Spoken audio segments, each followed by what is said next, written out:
السلام عليكم ورحمة الله وبركاته. أنا زهراء، والنهارده إن شاء الله هنتكلم عن صياح شهر 12. مش شهر 12، لا لا، صياح شهر 12. شهر 12 هي فترة الزهق العظيمة وبداية الاكتئاب في ثانوية عامة، وبداية الزهق وبداية ضغط الامتحانات وضغط الدروس وضغط كل حاجة كده في كل حاجة يعني.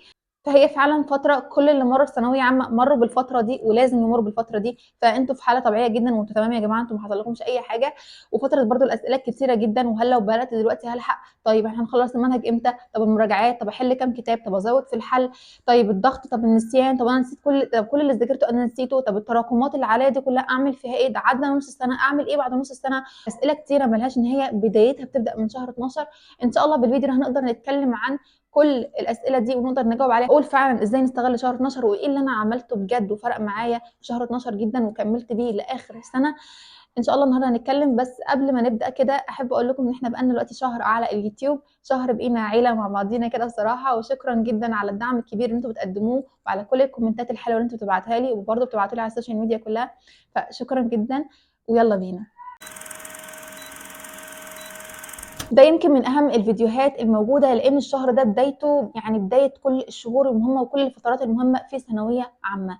الناس دلوقتي نوعين، يعني اما يكون ناس او بني ادم مثلا بادئ في ثانويه عامه بادئ بحماس وبادئ تمام ومعلي الريتم وكمان ماشي كويس ومعطلش الحمد لله يعني، وماشي تمام والدنيا ماشيه معاه تمام. او النوع التاني اللي هم مثلا ايه، انا مش ما بداتش كويس او بدات نص نص وبالتالي في حاجات كتيره وقعت مني. سواء ده او سواء ده تقريبا دلوقتي احنا تقريبا يعني كلكم اتساويتوا، لان انتوا فعلا نسيتوا. ده طبيعي، انا كنت نسيت وكل الناس قبل كده كانت نسيت. طب ليه نسينا؟ لان احنا كل يوم يا جماعه نحط معلومات جديده، انا كل يوم بحط معلومه جديده، كل يوم معلومه جديده معلومه جديده. انا دماغي مش روبوت، انت مش روبوت، يعني طبيعي انك هتنسى. فما نقلقش من موضوع النسيان ده خالص خالص بجد، لان ده تقريبا احنا كلنا مرينا بيه. سؤال بيتسأل كتير جدا وبصراحة مش عايزة أخره في الفيديو علشان يعني الكل يسمعه بجد. هو أنا لو بدأت دلوقتي هلحق؟ يا جماعة أقسم بالله بجد بجد يعني هتلحقوا جدا، ومش عايزة أقول لكم إن أنتوا ممكن تكونوا أحسن من اللي بدأوا من شهر 8. طب ليه؟ أنا أعرف واحدة على فكرة فعلا بدأت من شهر 12، مش عايزة أقول واحدة كمان، بس فعلا بدأوا من شهر واحدة و12 وفعلا وصلوا في الآخر. أصل ده نصيب ونية وتخطيط، يعني مثلا بيخططوا كويس وعندهم النية، عندهم الهدف إن هم يوصلوا في الآخر، فبالتالي فعلا بيوصلوا وربنا بيوفق. وان ليس الانسان الا ما سعى. هم بيسعوا، هم عملوا اللي عليهم، متاخر بدري في اي وقت هم سعوا، هي دي الفكره. انت سعيت. وقت ما تحس ان انت مقصر ابدا، وقت ما تحس ان انت مقصر حسن من نفسك مهما كان الوقت، طالما ان في فرصه لسه، لو حتى قبل الامتحان شهر، طالما ان انت قدامك شهر وفرصه خلاص ابداوا بجد ابداوا. وان شاء الله فعلا هتلحقوا. يعني البنت اللي بدات من شهر 12 وكمان واحده دي لا لحقت فعلا، والحمد لله ربنا وفقها وجابت مجموع كبير فعلا في الاخر. وفي ناس برضو بتبدا متاخر عن كده وبرضو بيلحقوا. فعادي جدا ومشوا وما تقلقوش خالص. بس الفكره بس ان انتوا تبداوا وترجعوا تلموا التراكمات دي وتجيبوها مثلا على اليوتيوب، وهنتكلم دلوقتي بالتفصيل برضه عن التراكمات شويه. انا بقى عملت ايه في شهر 12؟ انا بعد انتهاء ثانويه عامه تاكدت والحمد لله انا فعلا كنت شخصيه موفقه في ثانويه عامه. ولو حد فيكم شاف قصتي في ثانويه عامه كان يعرف ان انا كنت بادئه مش بحماس، كنت بادئه عادي جدا، كنت بس بذاكر اللي عليا وبحل اللي بحل عليه.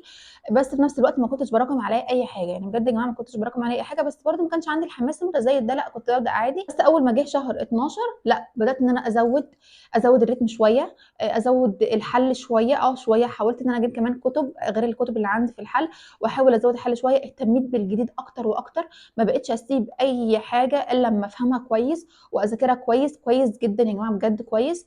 علشان انا يعني انا حتى لو مش هتعرفوا تجيبوا كتب حل تانية او تزودوا الحل بتاعكم عشان مثلا عندكم تراكمات او ما عندكمش الوقت الكافي ان انتوا تقدروا توازنوا ما بين الاثنين، اوعوا تسيبوا فسفوسه حتى في الجديد ما تفهموهاش.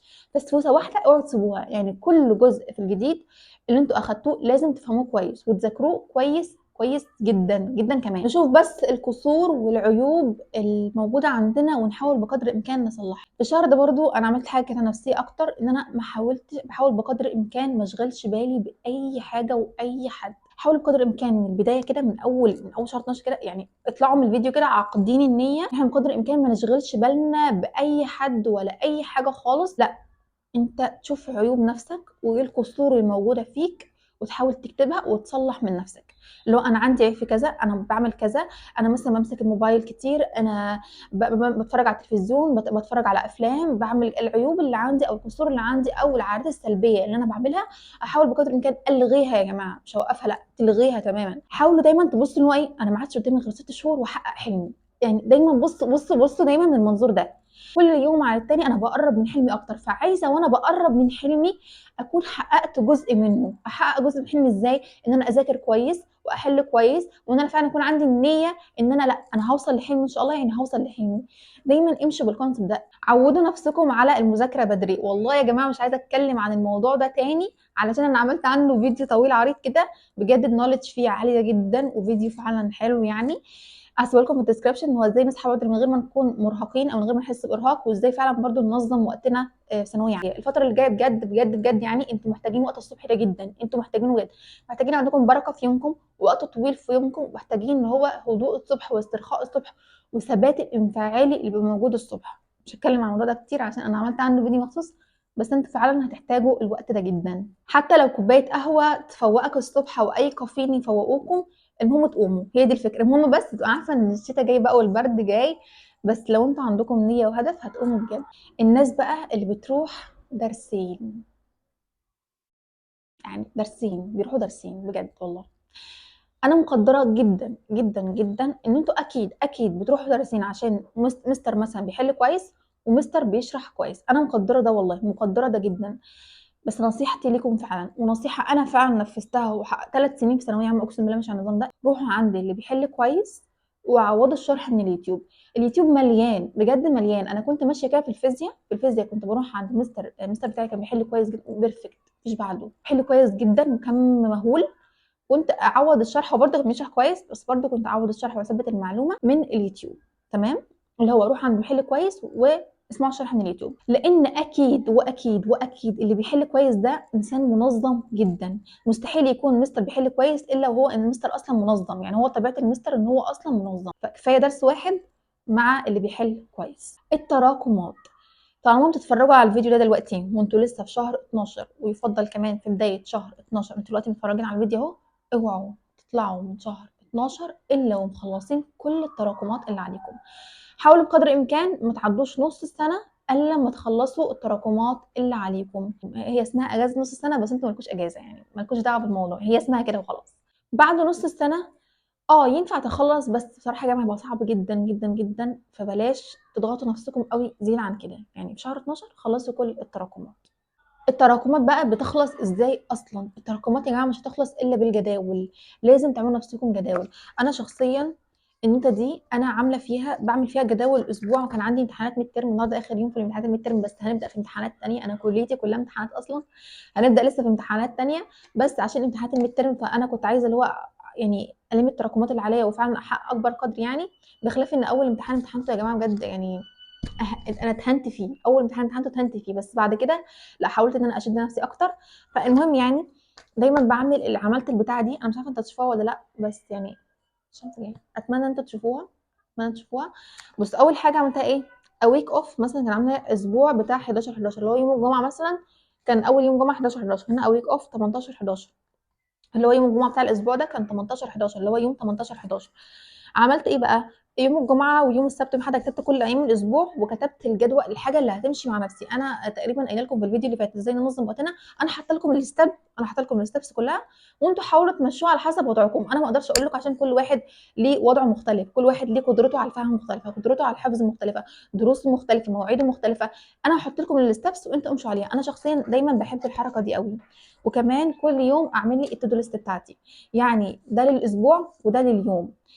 التخطيط هو اول خطوه. انت اول حاجه للنجاح انت لازم تكون انسان بيخطط كويس، لازم تخطط لكل حاجه في حياتك. فالمهم يعني انا عملتها كده، انا هحاول اوريها لكم تاني عشان بس تشوفوها كويس.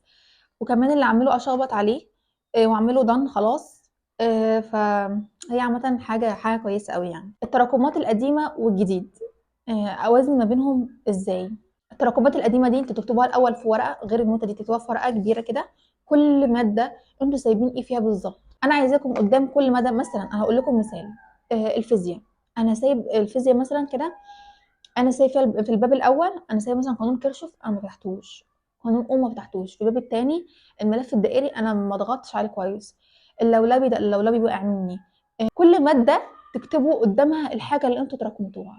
وبصوا، وبعدين انتوا عملتوها في السطر الاولاني. مثلا السطر الاولاني انا كتبت انا السطر الاولاني كتبت في الماده تراكمات، اسيب سطرين ثلاثه كده ادخل على الماده اللي بعدها وكده، اسيب سطرين 3 ادخل على الماده اللي بعدها وهكذا. السطرين ال3 دول بقى ليه؟ علشان تقسموها جلسات مذاكره. يعني ايه جلسات مذاكره؟ يعني مثلا ما اقومش جايبه الباب الاول كله مره واحده في الفيزياء انا جايه مذاكره، او الحاجات اللي واقعه مني كلها ذاكره، لا، انتوا تجيبوا قانون ام بس لوحده في جلسه مذاكره، ده لوحده انا هذاكرك في جلسه مذاكره معينه جنب الجديد بتاعي. اعمل التو ليست بتاعتي، انا ورايا النهارده جديد، فيزياء، احياء، تاريخ لو ادبي، او رياضه لو علمي رياضه برضه عشان ندرك كل الاطراف. ورايا مثلا الحاجات دي شرطه كده. القديم جزء من هذاكره النهارده، جزء الدعام هذاكره النهارده، جزء الهرمونات هذاكره النهارده، جزء حاجات بسيطه، وعلى مدار الشهر مش على النظام ده، وان شاء الله التراكمات اللي وراكم كلها تخلص. اهم حاجه ولازم تهتموا بيها الفتره دي والاخر يوم في ثانويه عامه هي صحتكم النفسيه. لازم اكافئ نفسي ولازم اتكلم عن نفسي بطريقه ايجابيه. انا دايما كنت اما الاقي نفسي تعبانه، معلش يا زوز بس الحته دي، طب هذاكر بس اليوم ده، طب والله اخر اسبوع هفسحك احلى فسحه، ده احنا بس هناخد بريك بعد شويه، والله هناخد بريك بعد شويه، شويه بشويه بس نحل كمان، نخلص بس الحل ده وهناخد بريك وهنتدلع وهننام احنا نعمل كل اللي نفسنا فيه. هنقوم نلعب رياضه. على فكره انا كنت بحب العب رياضه جدا، يعني الحاجات اللي يمكن دلوقتي انا بحب العب رياضه، حاجه غريبه بس انا فعلا كنت بحب العب رياضه قوي، وهتشوفها في فيديوهاتي برضو لو اتفرجت عليها. يعني ايه بقى، كنت احاول دايما اكافئ نفسي واتكلم بطريقه ايجابيه، ودايما واثقه في ربنا وواثقه في نفسي ان انا ان شاء الله هوصل، يعني هوصل. انا عايزاكم تعيشوا بالثقه دي، ارجوكم يا جماعه، ارجوكم يا جماعه خليكم واثقين في نفسكم وعيشوا بالثقه دي، وان شاء الله هتوصلوا، وان شاء الله توصلوا لاعلى المراتب كمان. وافتكروا دايما وان ليس للانسان الا ما سعى وان سعيه سوف يرى. وبس كده وصلنا لاخر الفيديو بتاعنا النهارده. ما تنسوش تعملوا لايك وسبسكرايب وفولو على الانستجرام وفولو على الفيسبوك وفولو على التيك توك. اشوفكم فيديو جديد، ولو عاوزين اي استفسار ما تنسوش تكتبوا لي في الكومنت، او احسن تكتبوا لي او تبعتوا لي على الانستجرام وان شاء الله هرد عليكم. اشوفكم فيديو جديد، باي باي.